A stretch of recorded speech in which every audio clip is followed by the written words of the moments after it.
আজ খুলনা ও যশোরে যাচ্ছেন বিএনপি চেয়ারম্যান তারেক রহমান। সেখানকার পরিস্থিতি জানাতে আমাদের সাথে সরাসরি যোগ দিচ্ছেন সহকর্মী নূর ইসলাম রকি ও সালাউদ্দিন সাগর। আমরা প্রথমে যাব রকির কাছে। রকি, এই যে দীর্ঘ ২২ বছর পর তারেক রহমান যে খুলনা এবং যশোরে যাচ্ছেন, আপনি জানাবেন সেখানে নেতাকর্মীদের এই যে উচ্ছ্বাস, এতদিন পরে তাদের নেতাকে কাছে পাওয়ার, তাদের উচ্ছ্বাস কেমন দেখছেন, আর তারেক রহমানের আগমনের প্রস্তুতি কেমন দেখছেন সেখানে?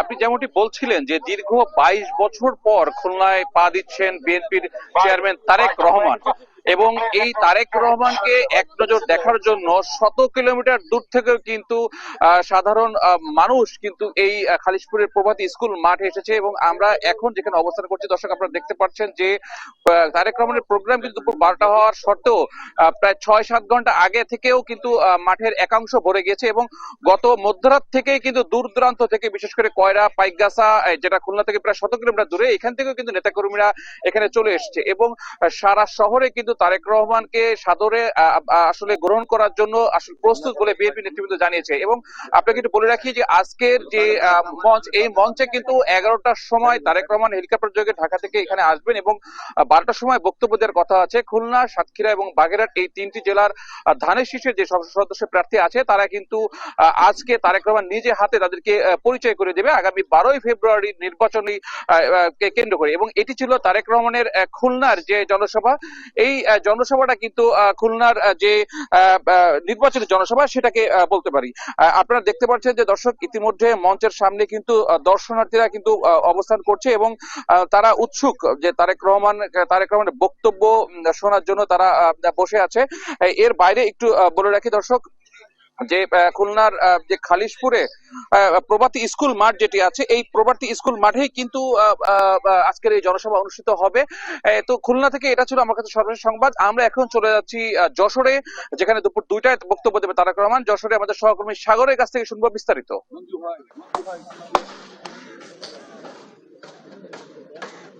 ধন্যবাদ রকি আপনাকে। আপনি যেমনটা বলছিলেন, আসলে খুলনার মতো করে কিন্তু যশোরেও আজকে তারেক রহমানের আগমন ঘিরে কিন্তু ব্যাপক উচ্ছ্বাস উদ্দীপনা বিরাজ করছে।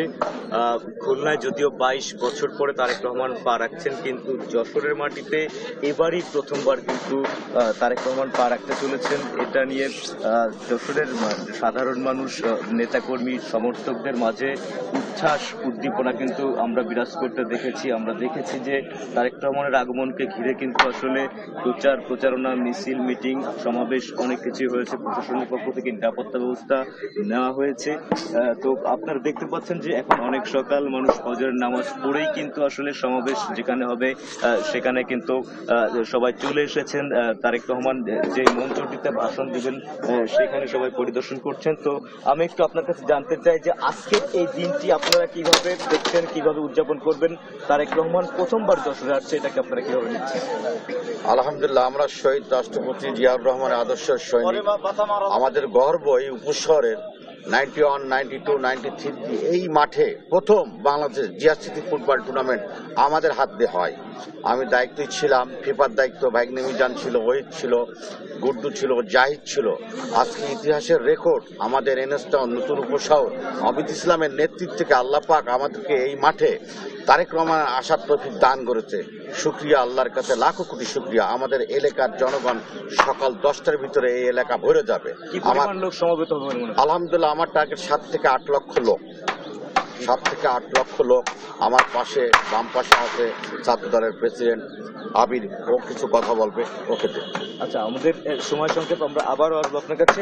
আমি একটু জানিয়ে রাখি যে আজকে কিন্তু বিএনপির চেয়ারম্যান তারেক রহমানের আগমন ঘিরে কিন্তু প্রশাসনের পক্ষ থেকে 5 স্তরের নিরাপত্তা ব্যবস্থা নেওয়া হয়েছে। র্যাবের পক্ষ থেকে জানানো হয়েছে 10 জন করে প্রতিটি টিমে, মোট 6টি টিম কিন্তু এই মাঠে নিরাপত্তার দায়িত্ব পালন করবে। একই সাথে কিন্তু সাদা পোশাকে পুলিশ মোতায়েন করা হয়েছে। তো এই ছিল আমার কাছে সমাবেশের সর্বশেষ